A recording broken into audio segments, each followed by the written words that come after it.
First period आता है जिस बच्ची का, उसका पीरियड्स डे सेलिब्रेट करते हैं। जैसे भी हो उन तक पैड्स पहुंचना बहुत ज़रूरी है। बहुत गर्ल्स भी नहीं रुकना चाहती है, इवन बहुत डोनेट भी करना चाहती है तो नहीं कर पाती है शर्म के मारे। अभी कुछ देर रुकेंगे आप तो देखेंगे बहुत सारी लड़कियां आके अप्रिसिएट करती है। वो लोग गंदे कपड़े का इस्तेमाल करते हैं और आप जानते हैं कि हमारे देश में लाखों बच्चियाँ, लाखों औरतें इस पीरियड्स में जो इन्फेक्शन होता है, आजकल तो यूट्रस कैंसर भी होने लगा। जब मैं यहाँ पे आया तो बहुत सारे लोग हंसने लगे, बहुत सारे लोग आगे अब्यूजिंग भी कर रहे थे। सारी महिलाओं को अगर ब्लीडिंग होती है 7 दिन, 10 दिन, 15 दिन, 20 दिन, वो बताती नहीं कि मुझे ये प्रॉब्लम हो रही है 7 दिन से। हाँ, नहीं बताती। इस वजह से लाखों महिलाएं जान गंवा देती है हर साल। भैया जो कर रहे हैं ये पागलपन नहीं है? शिवानी जी, आपको नहीं लगता ये पागलपन है इसको करने से? बिल्कुल नहीं, ये पागलपन नहीं है।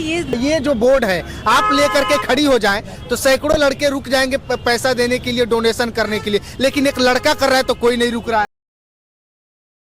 अभी हम पटना की सड़कों पे मौजूद है और इस सड़कों पे हमको एक भाई साहब दिखाई दिए जो है कि हमें सैनिटरी पैड की ज़रूरत है और 5000 बहनों की मुझ पे जिम्मेदारी है। इसका एक बोर्ड ले करके और यहाँ पे एक डोनेशन मांग रहे हैं, यानी लोगों के बीच जो है कि एक बोर्ड लेकर के खड़ा किए हैं ताकि कुछ लोगों का मदद मिलेगा और उस मदद के मिलने के बाद जो है कि कुछ बहनें हैं, कुछ लड़कियां हैं, कुछ महिलाएं हैं जिनके पास पैसों के अभाव में सैनिटरी पैड नहीं खरीद पाती है, जिसके वजह से गंदे कपड़े का इस्तेमाल करती है, उसको जो है कि ये है कहीं ना कहीं अपने शरण में ले करके उन लोगों को ये चीज़ मुहैया कराते हैं। इनसे बात करेंगे कि आखिर इन सभी चीज़ों के करने के पीछे का कारण क्या है और क्या पटना की सड़कों पे इतने पढ़े लिखे होने के बावजूद भी लोग क्या इनकी मदद कर रहे हैं कि नहीं। क्योंकि जब से हम खड़े हैं तब से यहाँ पे जितने भी लोग गुजर रहे हैं, कोई सबको ही पढ़ रहा है लेकिन कोई भी कुछ मदद करने के लिए तैयार नहीं है। यही बोर्ड अगर कोई लड़की लेकर के खड़ा हो जाए ना, इस सड़क पे जाते हुए कोई भी लड़का होगा तो 10-5 रुपया दे करके ही जाएगा, लेकिन एक लड़का लेकर के खड़ा हुआ है तो सबको जो है कि शर्म आ रही है, सबको ही जो है कि हंस करके चला जा रहा है। लेकिन कोई नहीं सोच रहा है कि अगर ये भाई किसी लड़की के लिए, किसी बहन के लिए जो है कि आगे कदम बढ़ाया है तो कुछ तो वजह जरूर होगा। इनसे बात करेंगे। क्या नाम हुआ भैया आपका? मेरा विवेकानंद विश्व नाम हुआ। आप पटना के ही रहने वाले हैं? नहीं, मैं खगड़िया जिला का रहने वाला हूँ और पटना में रहता हूँ। पटना में रहते हैं तो हम तो देख रहे तब से कोई रुक नहीं रहा पेमेंट देने के लिए, कोई भी नहीं रुका अभी तक। नहीं, ऐसी बात नहीं है, मैं अभी आया हूँ, बहुत सारे लोग सपोर्ट भी करते हैं। अच्छा। और मैं अभी 2-3 घंटे यहाँ पे रुकूंगा तो ऑब्वियस यहीं से मेरे पास पैड्स आते हैं, फिर मैं सलम एरिया में पहुँचाता हूँ। तो हमको क्या लगता है कि अगर आपके जगह पे कोई लड़की होती तो शायद हर कोई रुकता, 100, 50, 10, 20 सबको ही दे करके जाता। हाँ, ऐसी थोड़ी मेंटेलिटी बनी हुई है। और बॉयज़ के लिए थोड़ा हार्ड होता है कि आप एक ऐसा मुद्दा सेलेक्ट करते हैं जिस पे लड़कियां भी शर्माती है बात करने के लिए। जब एक लड़का ही पीरियड्स के टॉपिक पे अगर बात करे तो थोड़ा शर्म की तो बात आती है कि जो भी लोग जाते हैं बहुत शर्माते हैं। ये सच्चाई है जी, ये बहुत सच्चाई है। बहुत गर्ल्स भी नहीं रुकना चाहती है, इवन बहुत डोनेट भी करना चाहती है तो नहीं कर पाती शर्म के मारे। और वही कुछ लड़कियों में से अगर कोई लड़की इस वजह से डेथ कर जाए तो वही आंसू बहाएगी कि कोई मुहैया नहीं करा पाए। जी हाँ, बिल्कुल। लेकिन बहुत सारे लोग सपोर्ट भी करते हैं। अभी कुछ देर रुकेंगे आप तो देखेंगे बहुत सारी लड़कियां आके अप्रिसिएट करती है, जो वेल एजुकेटेड होती है, जो समझती इस चीज़ के बारे में बात किया जा सके। बहुत सारे मेल भी आके सपोर्ट करते हैं। तो ये बताइए, इसको डोनेशन करने के पीछे वजह क्या है, क्यों इसको इकट्ठा करते हैं आप? एक्चुअली वजह यही है कि मेरा अभी 4 स्लम एरिया है, मैं अडॉप्ट करके रखा हूँ पटना में, जिसमें से एक अनाथ आश्रम है। मैं हर महीने वहाँ पे फ्री में सैनिटरी पैड देता हूँ। इसीलिए मैं वहाँ सैनिटरी पैड देता हूँ क्योंकि वो लोग गंदे कपड़े का इस्तेमाल करते हैं और आप जानते हैं कि हमारे देश में लाखों बच्चियाँ, लाखों औरतें इस पीरियड्स में जो इन्फेक्शन होता है, आजकल तो यूट्रस कैंसर भी होने लगा, इससे मर जाती है। तो मैं चाहता हूँ क्या कि उन तक जो पैड्स होते हैं पहुँचे।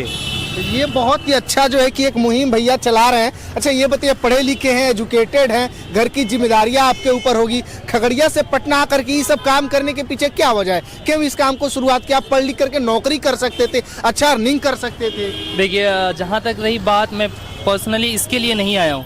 7-8 साल से मैं पटना में रह रहा हूँ। मैं एक कलाकार भी हूँ, पटना रंगमंच से जुड़ा हुआ हूँ। बहुत सारे शॉर्ट फिल्म में भी मैं काम किया हूँ और अभी इवेंट में भी मैं काम कर रहा हूँ, एंकरिंग वगैरह ये सब कर रहा हूँ। इवेंट मैनेजमेंट में भी धीरे धीरे ये कर रहा हूँ। तो मेरा कहीं ना कहीं थोड़ा बहुत उधर से हेल्प मिल जा रहा है। और मैं ग्रेजुएट हूँ, ग्रेजुएशन करने के बाद, और साथ ही साथ कुछ ना कुछ समाज के लिए तो करना ही चाहिए, हर किसी को करना चाहिए, अपना योगदान देते रहना चाहिए। तो मैं 2-3 घंटा शाम में ये काम करता हूँ। तो आप शाम को जो है कि यहाँ पे आकर के डेली खड़ा होते हैं अपना काम धाम छोड़ करके? नहीं, जब मेरे पास काम होते हैं जनरली, ज़्यादातर जब जैसे इवेंट जब रहता है ज़्यादातर तो मैं उसमें रहता हूँ, फिर ड्रामा रहता है फिर मैं उसमें रहता हूँ। लेकिन हाँ, मैं कोशिश करता हूँ कि ज़्यादा से ज़्यादा टाइम निकाल के मैं लोगों की मदद करूँ। अच्छा ये बताइए, जब इसकी शुरुआत आप किए थे तो आपको, जैसे अभी हम बहुत लड़के लड़कियों को देखे जो हंस करके मुंह छिपा करके जा रहे हैं, तो आपको ऐसा नहीं लगा कि ये सब करने से शर्म आनी चाहिए?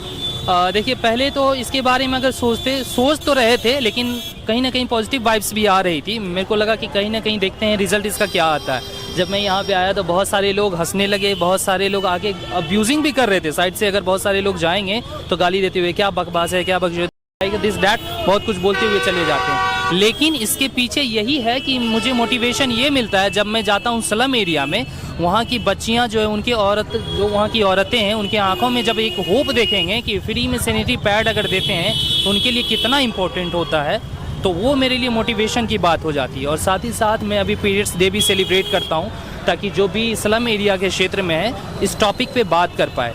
अगर आप घर में भी देखेंगे बहुत सारे लोग इस टॉपिक पे बात नहीं करते, उसका रीज़न यही है कि कहीं ना कहीं आप बात करेंगे महिलाओं से कि क्या हुआ है, तो हर महीने उनका सिर्फ एक ही बहाना होगा कि तबीयत ख़राब है। खुल के ये नहीं बोली कि पीरियड्स है, पेट में दर्द हो रहा है, ये प्रॉब्लम है तो इस वजह से ये है, ये सब नहीं बोलती। तो मैं चाहता हूँ कि इस चीज़ को छुपाया नहीं जाए, क्योंकि अगर आप छुपाती हैं, बहुत सारी महिलाओं को अगर ब्लीडिंग होती है 7 दिन, 10 दिन, 15 दिन, 20 दिन, वो बताती नहीं कि मुझे ये प्रॉब्लम हो रही है 7 दिन से, हाँ नहीं बताती। इस वजह से लाखों महिलाएं जान गंवा देती है हर साल।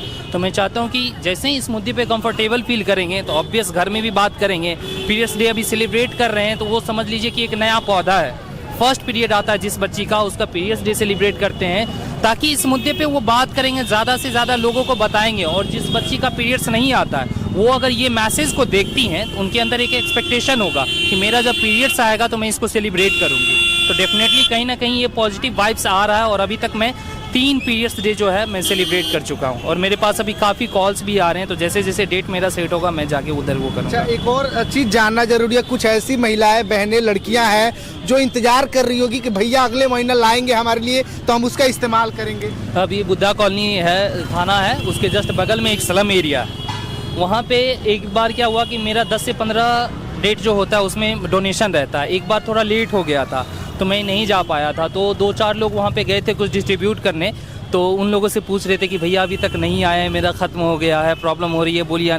ये सारी चीज़ें जब मैं सुनता हूँ ना तो मेरे को और कहीं ना कहीं वो रिस्पॉन्सिबिलिटी वाली जो बात हो जाती है ना, तो वो कहीं ना कहीं बढ़ने लगी है। मुझे लगता है क्या कि नहीं, टाइमली जाके देना चाहिए, जैसे भी हो उन तक पैड्स पहुँचना बहुत ज़रूरी है। इसीलिए मैं लोगों से अपील करता हूँ। इसके लिए जो है कि किस प्रकार का डोनेशन आप लेते हैं, क्या पैसा लेते हैं या फिर पैड्स लेते हैं? नहीं, देखिए पैसे भी लेते हैं तो उसका पैड्स ही आता है ज़्यादातर, और फिर ट्रैवलिंग वगैरह में ज़्यादातर ये खर्च होता है। तो मैं कोशिश ये करता हूँ कि लोग ज़्यादा से ज़्यादा मुझे पैड्स दें, क्योंकि पैड्स की ही ज़रूरत है। नहीं तो अगर आप पैड्स नहीं देंगे तो फिर मुझे जाके ख़रीदना पड़ेगा, इसलिए आप खुद खरीद के पैड्स दें तो ज़्यादा बेटर होगा मेरे लिए। इसको करने से आपको क्या प्रॉफिट हो रहा है, आप इस काम में क्यों लगे हैं? हाँ, ये बात है कि क्यों लगे हुए हैं, यही तो है। सारे लोग यही चीज़ अगर सोचते रहेंगे तो क्या होगा, कुछ ना कुछ तो हमारी भी रिस्पॉन्सिबिलिटी होती है ना।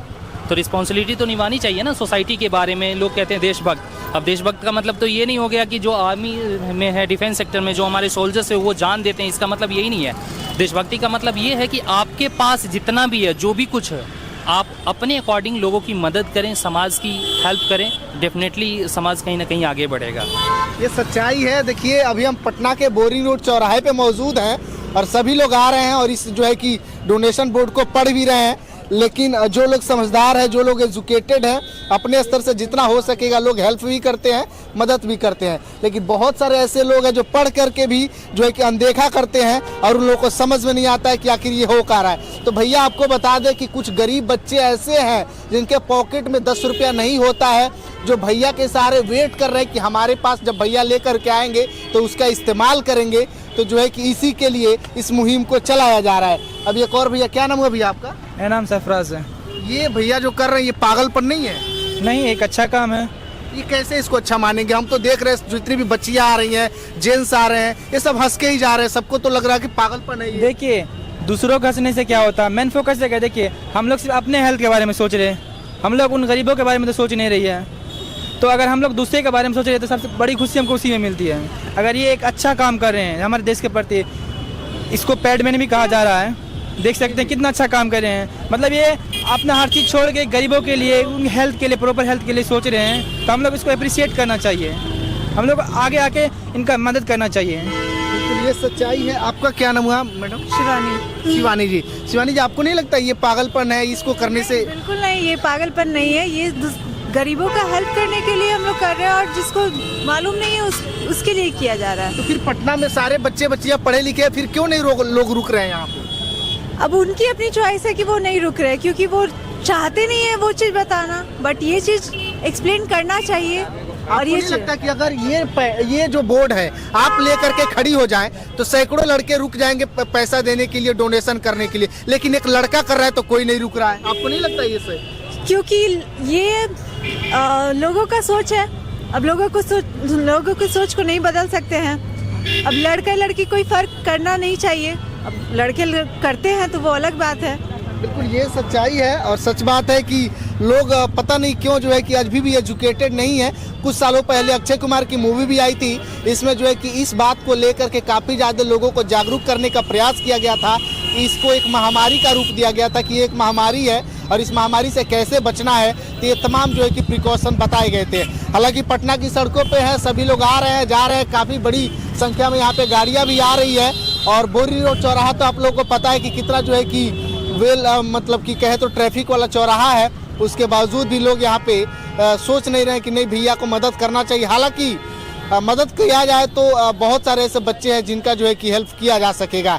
बाकी जो है कि विशु भैया का मुहिम मुझे बहुत ही पसंद आया और ऐसे लोगों को अगर आप कहीं भी देखें तो आपसे जितना हो सकेगा, कोई दबाव नहीं है कि आपको इतना ही करना चाहिए, जितना आपसे हो सके आप विशु भैया के जैसे व्यक्ति को मदद करें, हेल्प करें, डोनेट करें, ताकि आपके पैसों से, आपके जो है कि सामग्री से आगे वाले भाई साहब का ये भाई साहब मदद कर सके। बाकी मुझे बहुत पसंद आया। बाकी आप लोग क्या सोचते हैं, अपनी प्रतिक्रिया कमेंट बॉक्स में ज़रूर दीजिएगा। पसंद आए तो शेयर कीजिएगा। बहुत बहुत धन्यवाद।